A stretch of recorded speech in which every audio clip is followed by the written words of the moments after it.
mikroorganisme patogen, parasit, dan protozoa pada makanan.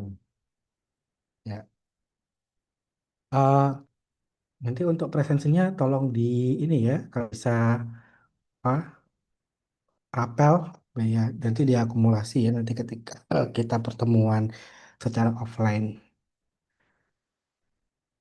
Baik, jadi eh, terkait dengan keamanan pangan yang sifatnya ini berkaitan dengan mikrobia ya. Jadi mikrobia ini sebagai eh, dia bisa menyebabkan keamanan pangan itu menjadi tidak apa istilahnya membahayakan ya begitu ya. Atau eh, mikrobia ini menjadi salah satu faktor cemaran yang bisa menyebabkan bahaya bagi kesehatan manusia yang mengkonsumsi suatu makanan tersebut begitu. Nah, mikrobia pangan ini memang kalau yang sifatnya itu merugikan ya, artinya dia menyebabkan penyakit, maka kita sebut sebagai mikrobia yang sifatnya patogen ya.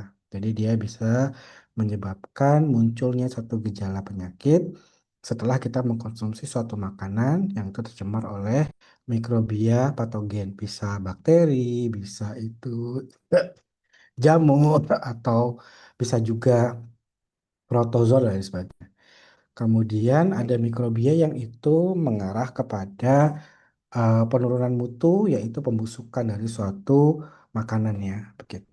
Nah, atau dalam bahasa lainnya tersebut sebagai food spoilage. Jadi, food spoilage itu adalah proses pembusukan dari suatu makanan diakibatkan oleh keberadaan mikrobia di mana mikrobia ini menyebabkan perubahan kualitas pada makanan dari segi bau, rasa, dan penampilan atau visualnya. Jadi memang eh, kualitas organoleptik, termasuk itu bau, rasa, dan tampilan itu akan dipengaruhi oleh adanya aktivitas mikrobia. Jadi apabila di situ ada pertumbuhan bakteri, kemudian menyebabkan pembusukan begitu ya, maka akan terjadi pula perubahan pada kualitas sensorisnya atau kualitas organolepnya gitu. Dan ini sebagai indikator sebenarnya yang membantu kita untuk bisa apa mengidentifikasi apakah makanan itu masih layak untuk dikonsumsi atau tidak begitu ya. Seperti halnya pada roti ya, roti ini kita lihat kalau yang sudah tidak bagus artinya sudah ditumbuhi oleh mikrobia, terutama kalau di roti itu kan jamur. Kita bisa lihat ada warna-warna tertentu yang terbentuk, kemudian juga biasanya ada lapisan seperti rambut-rambut halus yang itu merupakan indikator khas dari pertumbuhan jamur, begitu ya. Nah, pastinya dengan dia berjamur gitu ya, ini pasti ada perubahan dari bau gitu ya, rasa dan penampilan sudah tidak estetik, artinya tidak seperti yang kita harapkan. Selain yang sifatnya merugikan, mikrobia juga banyak juga yang dia itu membantu dalam proses pengolahan pangan. Artinya yang dia bantu untuk membentuk karakter suatu produk gitu ya, yaitu bakteria yang digunakan untuk proses fermentasi, yaitu bakteri yang menghasilkan produk, jadi membantu untuk menghasilkan produk makanan tertentu begitu. Misalnya ada tape, nih ya, kemudian ya, tempe juga termasuk ya itu fermentasi oleh apa ragi, kemudian fungi, kemudian ada kecap ya, kimchi, acar dan sebagainya, yogurt begitu ya, kefir itu juga adalah peran mikrobia yang membantu dalam proses pembuatan suatu produk gitu ya. Nah, ini yang mikrobia yang menguntungkan gitu ya. Jadi tempe itu dari kedelai kemudian ditumbuhi oleh jamur Rhizopus oryzae atau Rhizopus oligosporus. Yogurt saya bakteri asam laktat ya. Streptococcus thermophilus sama Lactobacillus bulgaricus ya. Dan bakterinya itu ada yang sifatnya itu bersifat probiotik, artinya yang dia dapat memberikan manfaat kesehatan yang baik untuk tubuh begitu. Dan ada keju, yeast ini yang kemudian nanti digunakan sebagai um, starter untuk fermentasi pada adonan gitu ya, sehingga adonannya bisa mengembang, kemudian dihasilkan pori-pori dan dihasilkan pula cita rasa khas dari hasil proses fermentasi. Kemudian ada ini ya, minuman alkohol bir ini juga diproduksi dengan memanfaatkan mikrobia pangan, yang artinya mikrobia ini menguntungkan gitu ya.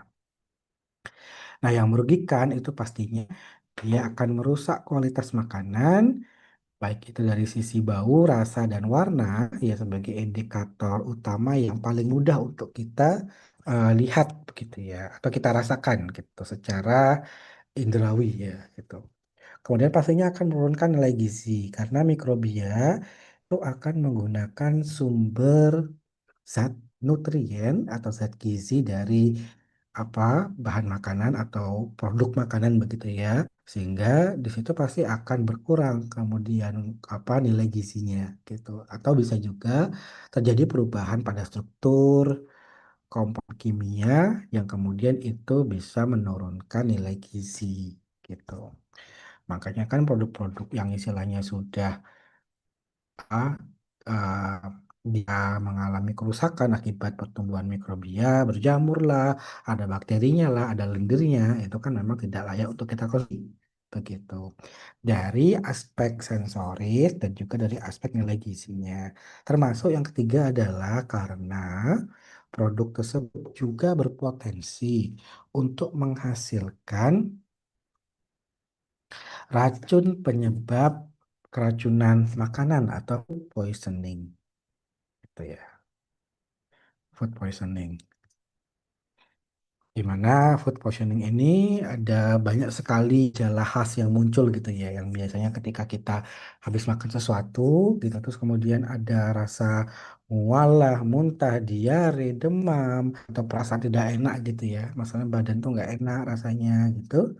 Eh, Bahkan mungkin bisa sampai ke arah fatal, itu bisa menyebabkan kematian karena di, misalnya dia diare saja ya, dari diare kemudian kalau tidak ditangani dengan baik maka dia mungkin mengalami dehidrasi yang sangat berat ya, sehingga bisa memicu pada kegagalan fungsi organ, kemudian kegagalan metabolisme, apa kemudian sirkulasi darah dan lain sebagainya.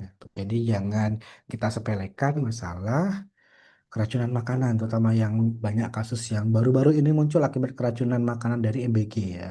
Itu juga sampai fatal ya, ada yang kejang lah dan lain sebagainya, sampai mereka harus dirawat di rumah sakit gitu ya, atau hospitalized selama beberapa hari gitu ya. Dan mereka itu rata-rata siswa yang memang umurnya masih sangat rentan ya. Jadi siswa SD itu ya memang mereka masih sangat rentan sekali atau sensitif terhadap munculnya tadi misalnya mikrobi dalam jumlah yang sangat tinggi, atau mungkin ada racun penyebab eh, keracunan yang dihasilkan oleh si mikrobia. Contoh yang MBG itu kan kemudian diinvestigasi ya, diinvestigasi sebenarnya ini penyebab keracunannya apa. Kemudian mereka menyimpulkan ada beberapa aspek gitu ya, ada beberapa titik-titik titik ya yang itu kemudian bisa berpotensi untuk menyebabkan keracunan. Tuh, yang pertama itu dari nasi. Nasi. Dari nasi itu ternyata ditemukan adanya bakteri Bacillus cereus. Bacillus cereus ini memang bakteri indikator yang banyak tumbuh di nasi ya, di nasi, dan dia menghasilkan spora sehingga dia sangat resisten, resisten. Nah, jika ini kemudian kita konsumsi gitu ya, maka ini bisa menyebabkan masalah kesehatan gitu ya. Jadi apabila penanganan pada nasi yang nggak bagus, karena ketika kita itu menyediakan makanan dalam jumlah yang banyak begitu ya, maka eh, dia akan sangat rentan apabila kondisi prosesnya itu tidak sesuai atau tidak memenuhi. Mungkin ada bagian nasi yang tidak matang. Kemudian mungkin kalau kita tidak menjaga kelembaban gitu ya, Kak, nasi itu dia kadar airnya sangat tinggi sekali sehingga mudah sekali bakteri untuk tumbuh. Kemudian ada cemaran. Jadi kontaminasi silang nasi yang sudah jadi dengan misalnya bahan mentah begitu ya. Nah, kemudian kedua itu adalah dari bakteri yang ada pada protein hewani atau nabati itu ya. Jadi ada salmonella.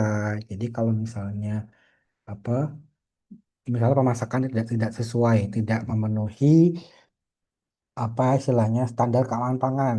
Jadi misalnya suhunya tidak begitu tercapai untuk membunuh bakteri atau ada bahan bagian yang masih mentah dan sebagainya, maka itu bisa menyebabkan keracunan. Yang ketiga katanya dari omprengnya, dari tempat untuk wadah makannya itu ternyata pembersihannya tidak bagus karena misalnya menggunakan air yang dia tercemar oli.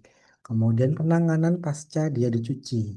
Dia kemudian bisa kontak atau tercemar dengan air limbah atau air yang ini kemudian bisa mencemari wadah yang harusnya dia sudah bersih tapi kemudian menjadi tercemar.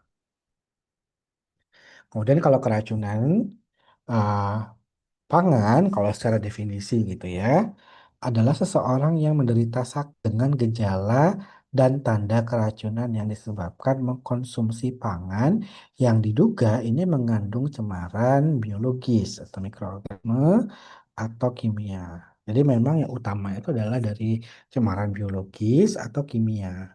Cemaran kimia juga bisa menyebabkan keracunan ya. Jadi misalnya situ ada residu dari bahan pembersih atau sanitasi yang tinggi gitu ya karena memang proses pembersihannya tidak bagus atau misalnya eh, ada kesalahan manajemen pada misalnya penyimpanan bahan kimia bahaya itu kemudian nyampur masuk di ruang produksi dan itu kemudian bisa mencemari gitu ya.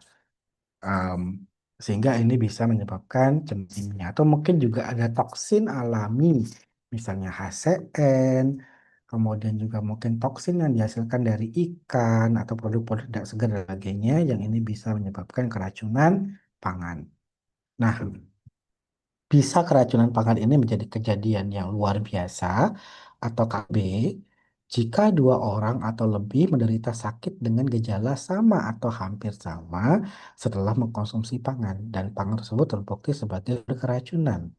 Maka yang EBG itu ya kita bisa sebut sebagai KLB ya. Jadi kejadian luar biasa keracunan makanan karena si penderitanya atau korbannya bukan cuma satu tapi ada belasan orang gitu atau mungkin puluhan orang gitu yang kemudian mengalami keracunan pangan.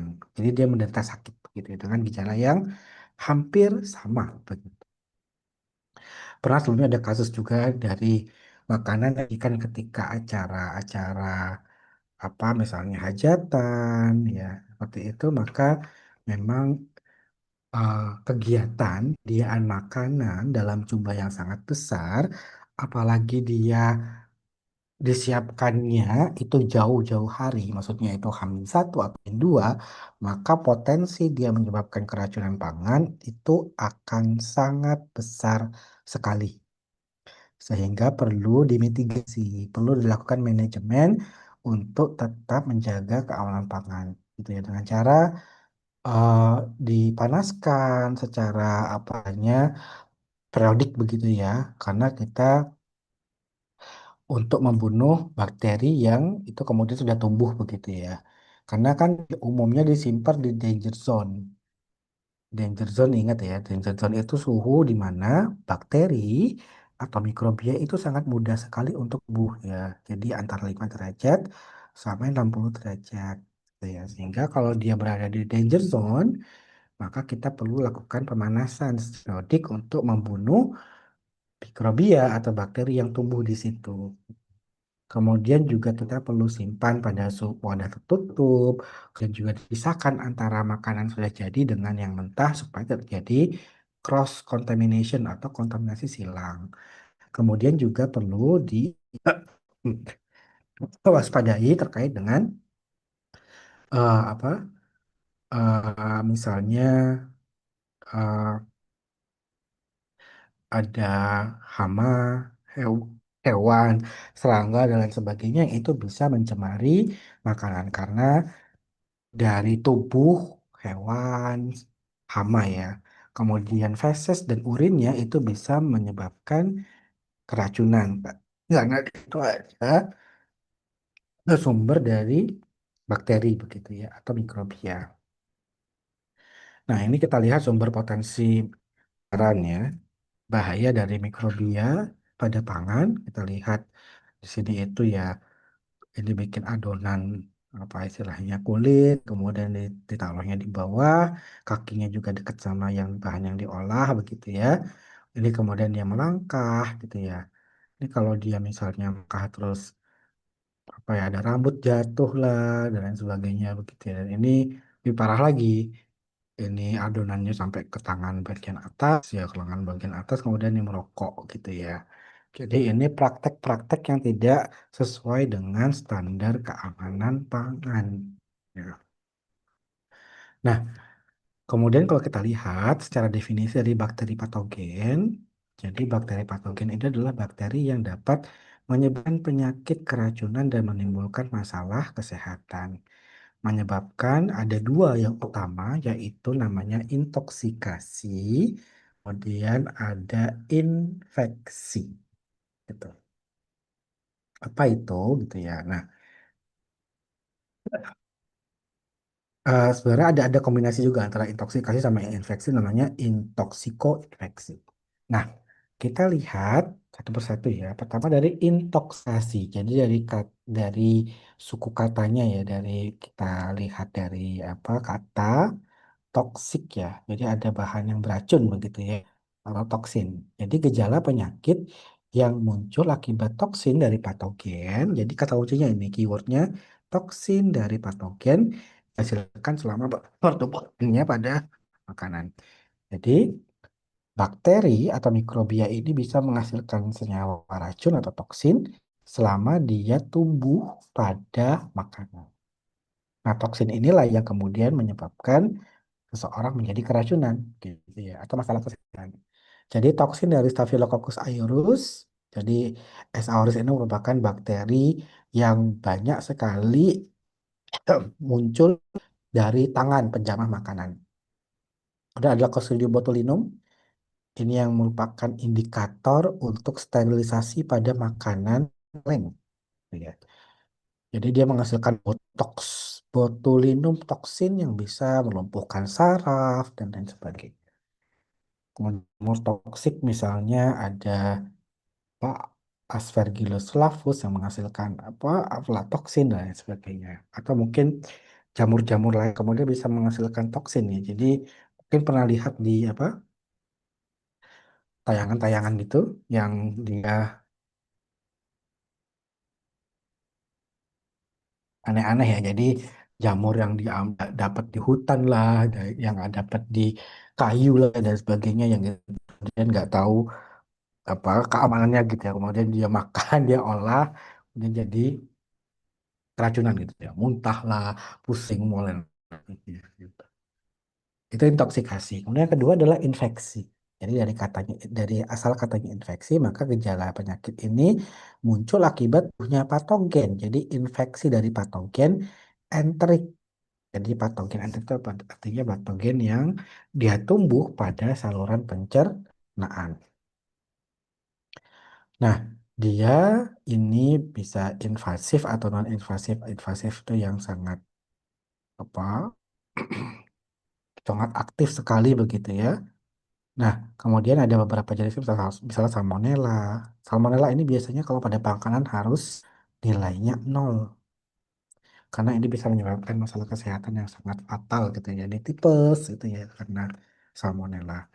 Ada Listeria pathogenes, E. coli ya. E. coli ini yang biasanya pada feses yang menandakan bahwa kalau di situ ada E. coli, maka di situ tercemar feses gitu.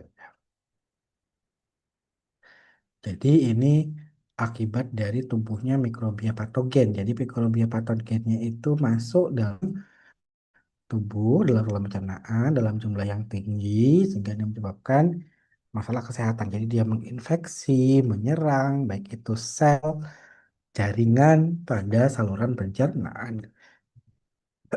Oh, Kemudian ada toksikoinfeksi, yaitu gejala penyakit yang muncul akibat tumbuhnya patogen pada saluran pencernaan dan menghasilkan toksin. Ini jadi kombinasi ya, antara dia tumbuh pada saluran pencernaan dan dia juga menghasilkan toksin. Ada Clostridium perfringens, contohnya Bacillus cereus, Vibrio cholera, dan juga E. coli ya ini. Tuh.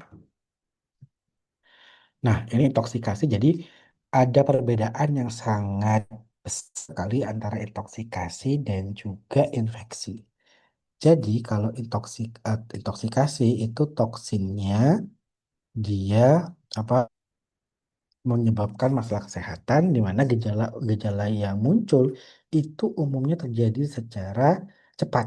Jadi kisaran 30 menit sampai dengan 8 jam setelah konsumsi. Makanya ada yang misalnya habis makan sesuatu, terus selang 2 jam, 3 jam tuh langsung diare, mual, pusing gitu ya, dan lain sebagainya, gejala-gejala yang muncul, maka itu adalah keracunan yang diakibatkan oleh toksin. Jadi mekanisme dia adalah intoksikasi, karena memang toksin itu reaksinya sangat cepat terjadi. Gejalanya ini beda antar jenis toksin. Jadi enterotoksin itu menyebabkan gejala sakit perut. Kemudian ada juga neurotoksin yang dihasilkan, itu menghasilkan gejala gangguan pada neurologis, jadi pada syaraf begitu ya. Nah, toksin ini dia sifatnya adalah stabil, bisa labil atau dia stabil terhadap panas, tergantung dari jenis toksinnya apa begitu ya. Jadi misalnya dia makannya itu siang, kemudian jam 5 itu udah muncul ininya apa gejalanya begitu. Dan toksin ini dia yang menjadi penyebab utama terjadinya masalah kesehatan ini. Kemudian infeksi. Nah, kalau infeksi ini dia relatif lama gejalanya ini muncul. Misalnya sehari setelah mengkonsumsi, maka barulah itu muncul gejalanya. Karena apa? Di sini perlu waktu dari mikrobia itu untuk tumbuh dan kemudian pada jumlah tertentu dia bisa menyebabkan gangguan pada saluran pencernaan begitu. Biasanya mikrobia ini patogen atau bakteri patogen ini dia akan nempel pada dinding permukaan dari usus yang kemudian itu bisa memberikan apa masalah ya, perubahan pada lapisan permukaan dari dinding usus halus. Jadi misalnya dia bisa melukai, kemudian integritas sel-sel yang bisa memberikan perlindungan atau barrier juga bisa ter istilahnya bisa terganggu begitu, hingga si bakteri ini bisa masuk ke dalam sel, bisa masuk ke dalam darah dan lain sebagainya. Nah, kita tahu bahwa bahan makanan atau makanan ini dia adalah eh, sebagai eh, komponen yang sangat mudah sekali untuk mengalami kerusakan atau sifatnya perishable. Perishable. Kerusakan secara fisiologis, secara fisik, kemudian mikrobiologis ini nanti bisa kalian baca. Nah, kita tahu bahwa mikrobia itu akan mudah tumbuh atau dia tumbuh baik pada kondisi makanan yang sangat tinggi nutriennya, sangat lengkap nutriennya, mengandung gula, mengandung banyak air, artinya dia memiliki nilai AW yang cukup tinggi, kemudian suhu yang sesuai, oksigen yang cukup, gitu ya. Dan kita tahu bahwa pertumbuhan mikrobia itu dia secara eksponensial, eksponensial. Jadi sangat cepat sekali pertumbuhannya karena kelipatannya dua, kelipatannya ganda begitu. Jadi dari 2 pangkat 1, 2 pangkat 2, 2 pangkat 3, 4 dan seterusnya. Artinya dia setiap itu akan mengalami penggandaan. Jadi makanya pertumbuhannya itu secara eksponensial. Untuk apa setiap bakteri ya itu ya dia punya kriteria suhu tertentu untuk dia dapat tumbuh dengan baik begitu ya. Jadi ada yang bakteri itu tumbuhnya pada suhu yang cukup tinggi gitu ya, atau disebut sebagai bakteri termofil gitu ya. Kalau kita lihat pada tabel ini kan cukup tinggi ya suhunya ya. 55 sampai 75 dia optimalnya. Kemudian ada yang mesofil itu yang tengah-tengah ya. Jadi suhu badan kita itu ya 30 sampai 45, jadi di 37 ya itu bakteri bisa tumbuh gitu ya, mudah tumbuh. Ada sikrofil ini yang kemudian tumbuhnya pada suhu yang lebih rendah. Kemudian ada yang lebih rendah lagi yaitu psikotrop ini yang dia juga tumbuhnya cukup rendah suhunya ya, gitu. Dua ini. Nah, nanti bisa dibaca contoh-contohnya apa saja gitu ya. Nah, kalau yang termofil ini biasanya memang dimanfaatkan. Jadi karena si bakteri ini dia tumbuh pada suhu tinggi, jadi biasanya juga dimanfaatkan ini apa komponen enzimnya. Enzimnya nanti untuk digunakan pada proses yang memang memerlukan suhu tinggi. Contoh misalnya pada pembuatan gula cair dari jagung atau gula apa HFCS ya, high fructose corn syrup itu ada tahapan sakarifikasi yang dia itu menggunakan suhu tinggi sekitar 60 derajat. Sehingga dibutuhkan enzim yang dia tahan pada suhu tinggi juga ya. Sehingga kita menggunakan enzimnya itu adalah enzim yang sifatnya termostabil. Gitu. Biasanya kita isolasi dari bakteri-bakteri yang dia itu bisa tahan tumbuh pada suhu tinggi. Nah, ini di Jergen juga sampaikan bahwa pada suhu ini, ya, pada kisaran suhu ini, itu bakteri atau mikrobia itu sangat cepat sekali berkembangnya. Sehingga cuman ada dua pilihan antara kita menjaga pada suhu yang dingin atau tetap menjaga makanan itu panas atau pada suhu yang tinggi. Gitu.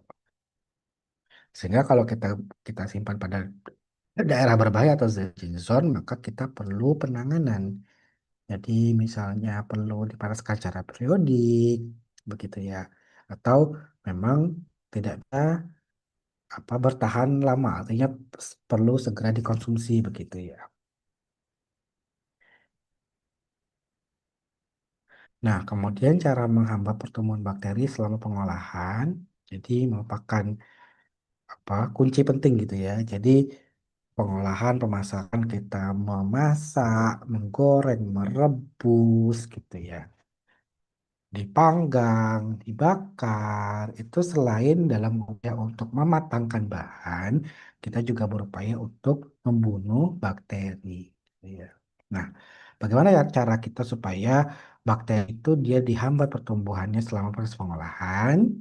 Karena memang bakteri itu sifatnya oportunistik. Ketika di situ ada kesempatan, karena misalnya di situ banyak airnya, kemudian juga kondisi suhu itu memungkinkan, maka bakteri ada sekali untuk tumbuh. Nah, beberapa aspek misalnya daging beku itu harus benar-benar mencair dulu esnya atau dia di thawing terlebih dahulu sebelum dimasak.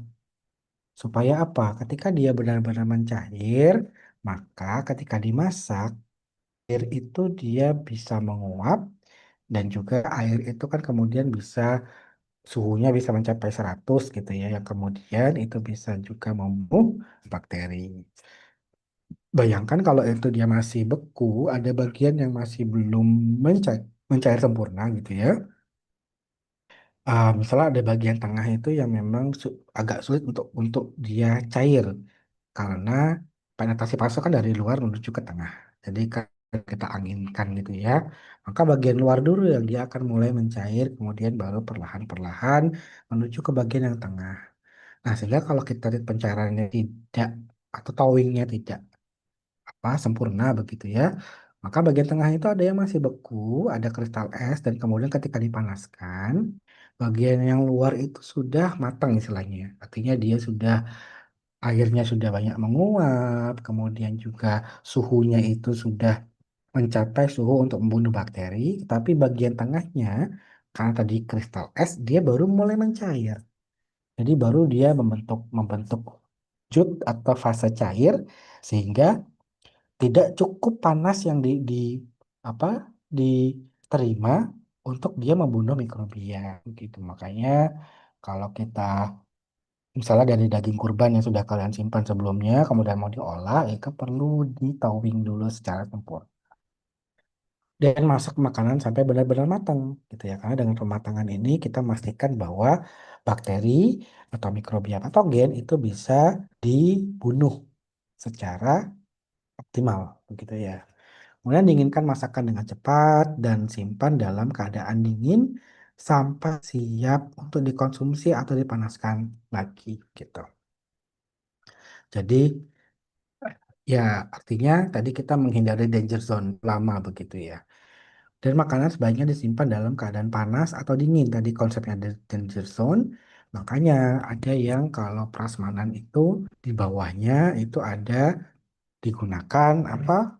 Api gitu ya. Api untuk dia memanaskan. Jadi itu untuk memberikan rasa apa? Memberikan suhu supaya dia itu anget-anget ketika kita makan, dari sisi pangan itu juga bisa dalam upaya untuk menekan pertumbuhan dari mikro. Ya, kemudian jangan memanaskan kembali makanan secara berulang-ulang gitu ya. Jadi apa? Karena memang eh, s- ketika makanan itu diekspos pada danger zone, kemudian di situ sudah tinggi kandungan bakteri atau mikrobia patogen. Ini pemanasan dilakukan gitu ya. Harapannya memang untuk membunuh mikrobia, tetapi pemanasan dilakukan itu ternyata tidak optimal, tidak sesuai gitu ya. Sehingga ada potensi yang besar sekali mikrobia itu dia nggak mati gitu. Dia tetap jumlahnya tinggi dan itu bisa menyebabkan apa keracunan gitu ya. Jadi kalau lihat di sini nih, lihat di grafik ini, di skema ini. Didinginkan, kemudian ini kan bakterinya. Ini tuh ada fase ketika dia berada di danger zone, itu tumbuh gitu ya. Dibunuh lagi suhu tinggi. Nah, ini karena ada juga bakteri yang mungkin dia sifatnya resisten gitu ya, ada spora-sporanya, yang kemudian ini bisa tetap apa, tetap uh, stabil, artinya dia tetap tetap apa, tetap tersisa gitu ya, tetap aktif gitu. Kemudian di sini didinginkan, ketika suhunya dingin maka sporanya dia aktif, tumbuhlah itu bakteri-bakteri gitu ya. Mau dingin ini dia cuman istilahnya cuman tidur aja, tapi jumlahnya sudah banyak gitu ya. Sehingga pendinginan, pemanasan berulang itu tidak disarankan. Pemanasan pada suhu di atas 74 derajat Celcius ini dapat membunuh bakteri untuk makanan yang langsung disajikan gitu ya. Pemanasan pada suhu 82 sampai 101 derajat ini untuk masa simpan yang lebih panjang. Artinya memang kita mengarahkan pada pemanasan suhu tinggi itu untuk membunuh lebih banyak mikrobia atau bakteri patogen sehingga kita punya apa durasi waktu penyimpanan yang akan lebih panjang.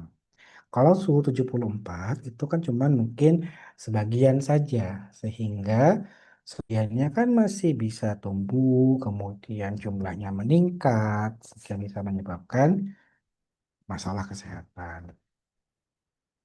Jenis bahan makanan mempengaruhi suhu dan lama waktu dari pengolahan ya. Ini pastinya gitu. Jadi kalau kita ngolah telur, tahu, daging, ikan itu kan pasti akan berbeda-beda lama waktu pengolahannya. Suhunya kan juga dia akan berbeda-beda. Kalau kita masak sayur begitu ya. Nah, sehingga itu perlu kita perhatikan bahwa yang terpenting adalah bahwa bagian tengah atau bagian internalnya itu harus dia mencapai suhu untuk membunuh bakteri patogen atau mikrobia yang berbahaya tadi. Nah, ini sebenarnya kalau secara teoritis gitu ya, di daging itu sebenarnya kan butuh 74 derajat selama 15 detik ini untuk membunuh bakteri. Jadi misalnya salmonella gitu ya. Jadi sebenarnya suhunya tuh nggak tinggi dan waktunya tuh pendek. Tetapi memang ketika kita memasak makanan, bahan makanan, itu kan terjadi penetrasi yang secara bertahap dari luar menuju ke tengah. Gitu ya. Ada keberadaan misalnya bumbu, kemudian tekstur bahan yang itu memang sulit untuk penetrasi panas, maka kita perlu waktu yang lebih lama supaya panas itu bisa menjalar masuk ke tengah dan pada holding time tertentu, pada lama waktu tertentu, kita tahan supaya panas ini dia bisa untuk membunuh bakteri patogen, terutama pada bagian internal tengah dari bahan makanan yang sedang kita olah. Jadi itu ya, apa cara teori itu tuh cuman suhunya rendah dan lebih rendah, maksudnya nggak perlu 100 derajat gitu ya, dan waktunya pendek gitu ya. Kalau makin tinggi suhu ya semakin pendek waktu, tetapi memang pengolahan pangan, pemasakan itu kan nggak cuma serta-merta kita bunuh bakteri, tapi juga untuk tujuan kita mematangkan bahan makanan. Nah, kemudian pengolahan makanan yang salah adalah pemanasan yang kurang, tidak sesuai gitu ya, khususnya untuk daging dan juga unggas, karena memang ini dua komponen yang sangat digemari sekali oleh bakteri mikrobia patogen yang kalau penanganan pemasakan tidak bagus ya bisa menyebabkan keracunan, sama halnya kemarin temuan dari investigasinya keracunan MBG itu salah satunya adalah bakteri yang ditemukan dalam jumlah yang cukup tinggi pada produk apa hewani ya itu, jadi lauk pauk hewani, kemudian dia eh, jumlah mikrobia patogennya tinggi gitu. Dan pemasakan pada suhu rendah atau suhu optimum pertumbuhan bakteri. Artinya suhunya itu tidak memenuhi syarat untuk membunuh si mikrobia patogen. Gitu ya. Kan misalnya kita menerapkan konsep minimal heat treatment. Jadi pemanasannya itu minimal karena misalnya kalau pada apa buah-buahan gitu ya, sayur-sayuran maaf, sayur-sayuran tuh supaya dia warna tetap cantik, gitu ya, supaya teksturnya nggak begitu lembek gitu ya. Nah, secara konsep memang kita tidak boleh suhunya terlalu tinggi gitu ya, karena memang nanti bisa menyebabkan kerusakan apa tekstur gitu. Tapi kita perlu perhatikan juga dari sisi keamanan pangannya. Kalau punya itu terlalu rendah gitu ya, maka ini bisa saja tidak membunuh bakteri mikrobia patogen secara optimal.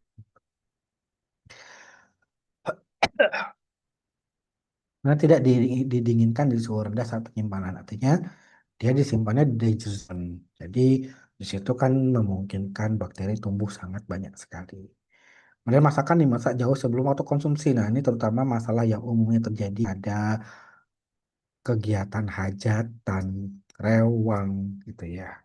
Itu makanannya dimasaknya hamin satu, hamin dua, sehingga kalau pengolahan penanganan tidak tepat ya bisa menyebabkan keracunan makanan. Dan juga kebersihan atau hygiene orang yang mengolah makanan kalau dia lagi sakit.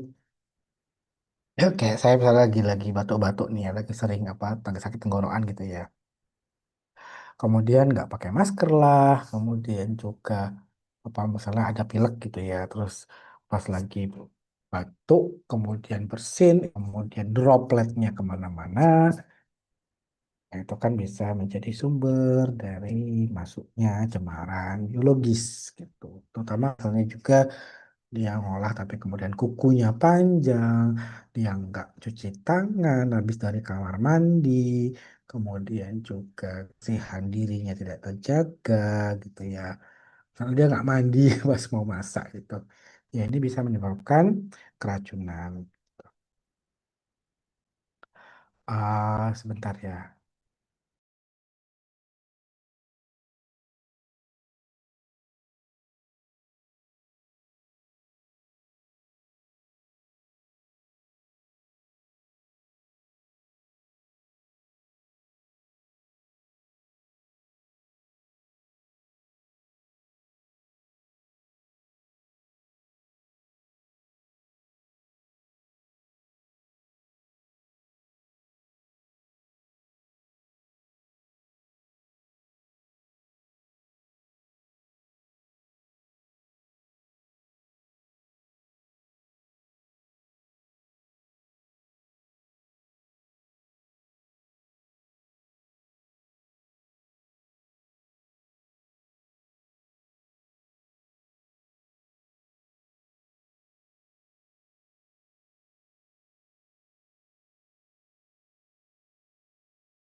Baik, saya lanjutkan. Kemudian, kalau kita lihat dari jenis-jenis mikroorganisme patogen ya pada makanan, itu bisa dari virus, dari protozoa, parasit, dan juga ada rickettsia. Nah, yang virus ini memang tipikal dari virus itu ya, jadi dia bisa menyebar melalui makanan atau juga penyebaran itu dari orang yang olah ke makanan begitu ya. Kemudian protozoa ini eh, indikator juga terlihat terjadi cemaran itu dari air, feses itu juga bisa. Kemudian parasit, jadi misalnya ada hama begitu, dan juga dari rickettsia. Rickettsia itu apa dari ini apa um, mikroorganisme begitu ya, yang dia sifatnya termostabil ya, paling tahan terhadap suhu pasterisasi ya gitu. Nah, kemudian jalur masuknya bisa melalui udara, debu yang berterbangan gitu ya. Nah, ini bisa mengandung mikroorganisme gitu. Nah, mikroorganisme yang dominan di udara ini ada beberapa, ada spora. Ya, karena spora itu mudah istilahnya semacam kantung gitu ya. Jadi, itu semakin macet lah istilahnya gitu. Si bakteri di tengah, kemudian jaket pelindungnya di luar. Nah, jadi ketika pada kondisi di mana sudah cocok nih untuk tumbuhan, maka sporanya itu dibuka, gitu. Jaketnya dibuka, baru kemudian bakterinya bisa tumbuh, gitu. Nah, spora bisa melayang-layang kan di udara, gitu. Maka kemudian em, kalau yang dinding itu bisa ada hitam-hitam, begitu ya. Kemudian dari jamur gitu ya, sporanya jamur. Kemudian makanan itu kita tinggalkan di ruang terbuka gitu, kok bisa rusak gitu karena ada spora kemudian terbawa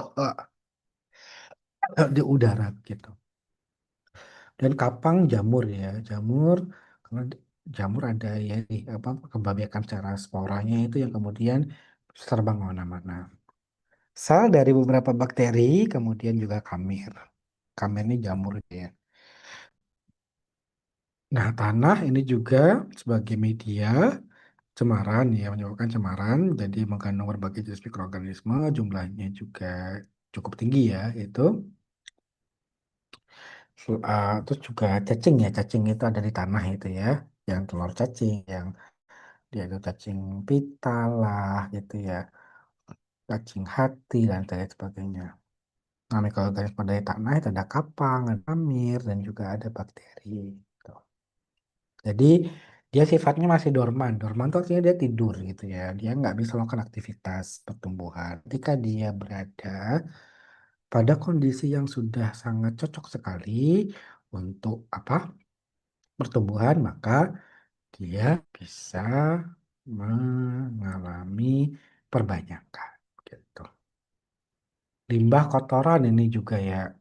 Nah, ini perhatian adalah ketika kita menggunakan pupuk yang sifatnya organik, artinya dari feses gitu ya, dari fesesnya ayam lah, sapi, itu bisa menjadi sumber kontaminasi sebenarnya, sehingga kita perlu penanganan pasca panen yang baik, misalnya dibersihkan, dicuci, begitu. Jadi, yang pertanyaan adalah Yang menjadi perhatian itu khusus pada pangan organik yang menggunakan pupuk kotoran atau dia kompos. Pasti jumlah mikrobia sangat tinggi gitu. Dan ingredient pangan.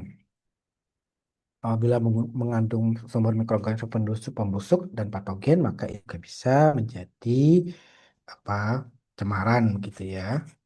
Rempah-rempah bisa mengandung kapang dan spora bakteri. Nggak cuma ini aja, misalnya kayak ada cabai kering gitu ya, itu kan kemudian di situ ada tumbuh tikus gitu ya.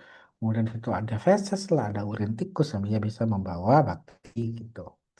Tepung, pati, dan gula bisa mengandung spora bakteri termofilik, artinya yang dia suka tumbuh pada suhu cukup tinggi. Tepung empat, telur, coklat dapat mengandung bakteri patogen. Karena memang kandungan gizinya itu sangat baik sekali gitu ya. Nah, air ini digunakan untuk proses produksi dan pengolahan pangan. Nah, air juga digunakan sebagai irigasi tanaman ini ya. Nah, jadi air itu kalau kualitasnya jelek gitu ya, jadi artinya di situ banyak tumbuh mikroorganisme, misalnya koliform, patogen, dan mungkin pembusuk, maka pangan gitu ya yang kita olah itu kemudian kualitas mikrobia itu menjadi jelek gitu ya. Jadi itu bisa tumbuh bakteri gitu ya. Mikrobia patogen gitu. Terutama ini kolif. Jadi ini sebagai indikator bahwa air tercemar sama feses gitu. Kuncinya itu kalau di situ ada E. coli, maka di situ ada cemaran feses. Manusia nih ya, dia sebagai sumber-sumber juga masuknya cemaran mikrobia gitu ya. Karena memang manusia itu kan ya kita tahu bahwa tubuh kita juga banyak ada apa bakteri lah, jamur begitu ya.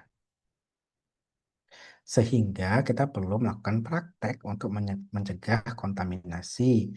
Jadi praktek cuci tangan yang benar ini kan menjadi faktor penyebab kontaminasi. Kurangnya kebersihan personal, misalnya dia nggak mandi lah, dari kamar mandi nggak cuci tangan lah, gitu ya. Habis dia misalnya bersin itu kemudian nggak cuci tangan, kemudian mungkin bajunya dipakai berulang kali, yang terutama tuh celana ya. Kalau kalian pakai jeans itu kan biasanya dicucinya tuh akan jarang sekali ya, karena jeans itu kalau seringan dicuci kan akan sangat merusak ya warna gitu ya dari si jeans.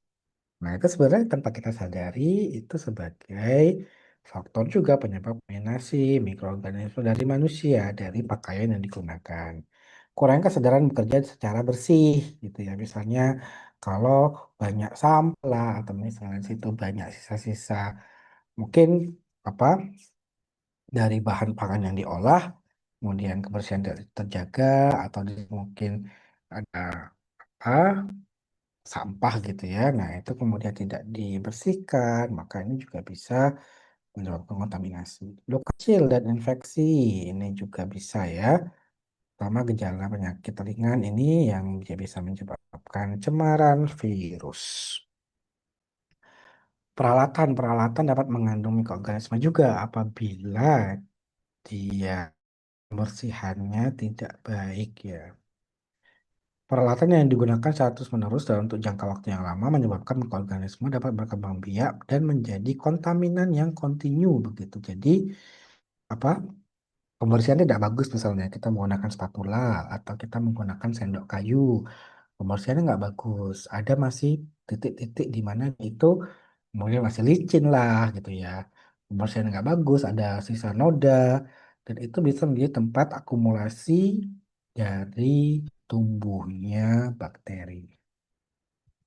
Beberapa peralatan memiliki konstruksi yang tidak mudah untuk pembersihan pada sanitasi. Misalnya, ada bagian yang dia itu titik atau sudut mati gitu ya. Atau dia ada bolongan kecil yang kemudian itu kalau ada minyak masuk situ, itu kan akan sulit sekali.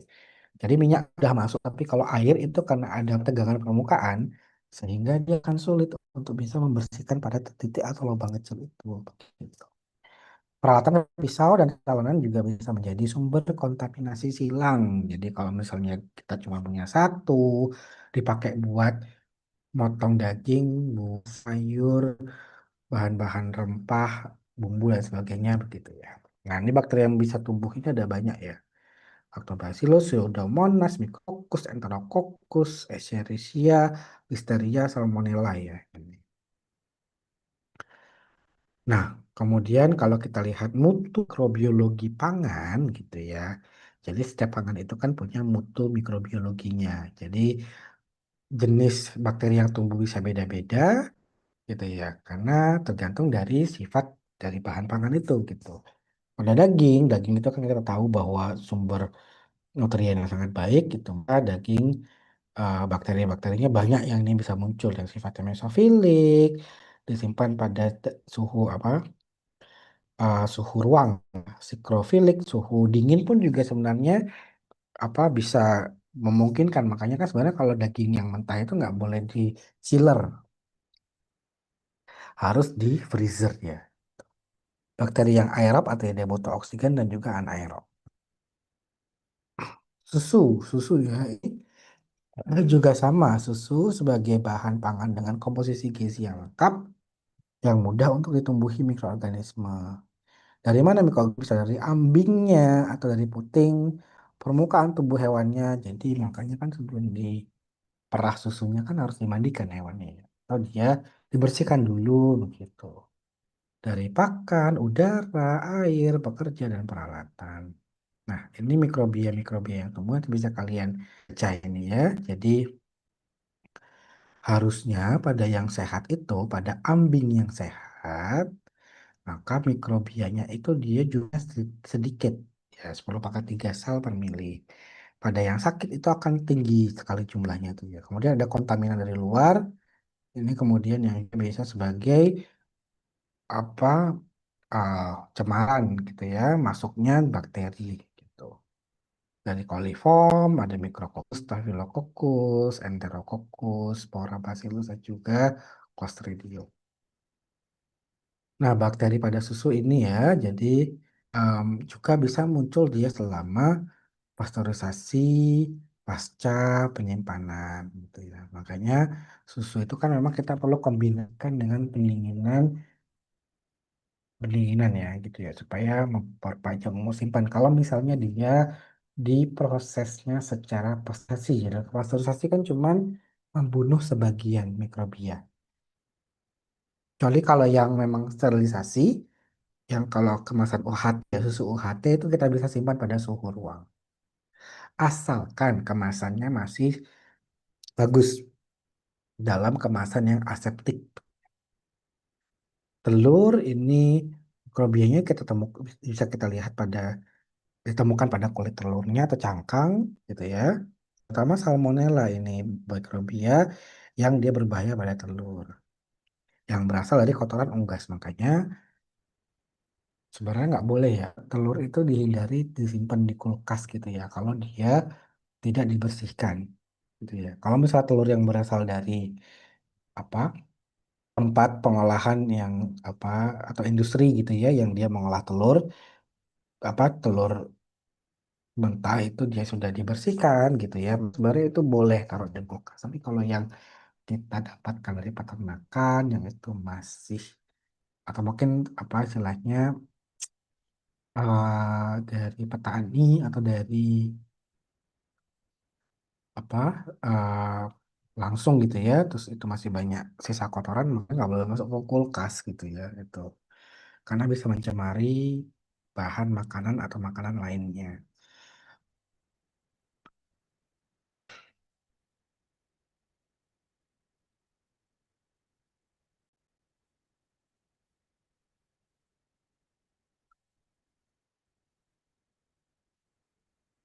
Nah, keamanan pangan telur jadi ya ini tadi sebenarnya mikronya ini yang perlu kita turunkan begitu. Jadi ya, penyimpanannya juga harus baik. Ikan ini juga temukan pada mikrobianya pada sisik, insang, saluran pencernaan gitu ya. Bakterinya nih macam-macam bisa dibaca ada virus juga dan protozoa. Proses pengolahan dengan panas ini yang kemudian untuk mendukung keamanan pangan. pada ikan dan hasil perikanan lainnya gitu. Jadi perlu diolah gitu ya. Sayur buah ini juga terutama bakteri asam laktat ya ini ya pada sayur buah. Kemudian juga sebenarnya jamur paling banyak jamur. Ini jamur-jamur lapangan. Jadi kapang jamur lapangan. Artinya yang ada pada tanah-tanah gitu ya. Patogen memang ada beberapa, misalnya Salmonella, Shigella, Botulinum ya. Nanti bisa dibaca lagi ya untuk yang kelebihannya apa. Sebenarnya saya nggak apa istilahnya nggak minta kalian buat buat hafal semua gitu ya.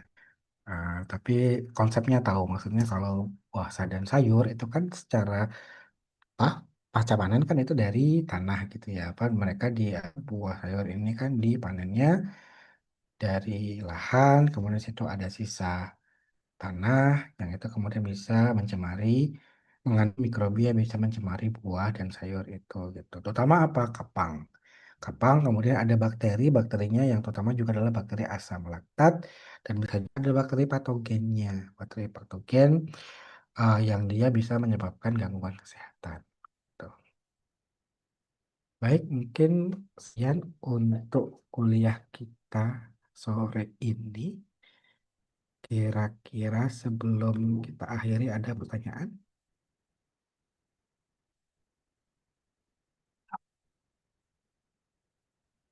Kalau sudah cukup, tidak ada pertanyaan, kita bisa tutup untuk kuliah kita sore ini. Insya Allah kita akan lanjutkan minggu depan, tatap muka offline ya. Jadi tolong pertemuan kita yang ini itu keberapa ya? Keempat, yang kelima ya. Kelima nanti bisa kalian apa, apa istilahnya dirapel ya untuk tangannya gitu. Untuk materi nanti akan saya sampaikan di WA ya seperti biasa. Kalian juga apa dalam waktu ini kan juga istilahnya perlu untuk menyiapkan tugas ya gitu. Jadi masih cukup banyak waktu sehingga kalian bisa dengan luasa untuk koordinasi, diskusi dengan kelompok kalian untuk menyusun tugasnya. Gitu. Termasuk mencari mana target-target dari usaha, UMKM, rumah makan, atau mungkin warteg, warung, dan lain sebagainya, catering gitu ya, yang mungkin bisa kalian gunakan gitu sebagai tempat untuk evaluasi. Itu mungkin dari saya. Kalau tidak ada pertanyaan, kita tutup kuliah kita sore ini. Wassalamualaikum warahmatullahi wabarakatuh. Waalaikumsalam warahmatullahi wabarakatuh. Terima kasih, Bapak. Terima kasih, Bapak. Ya.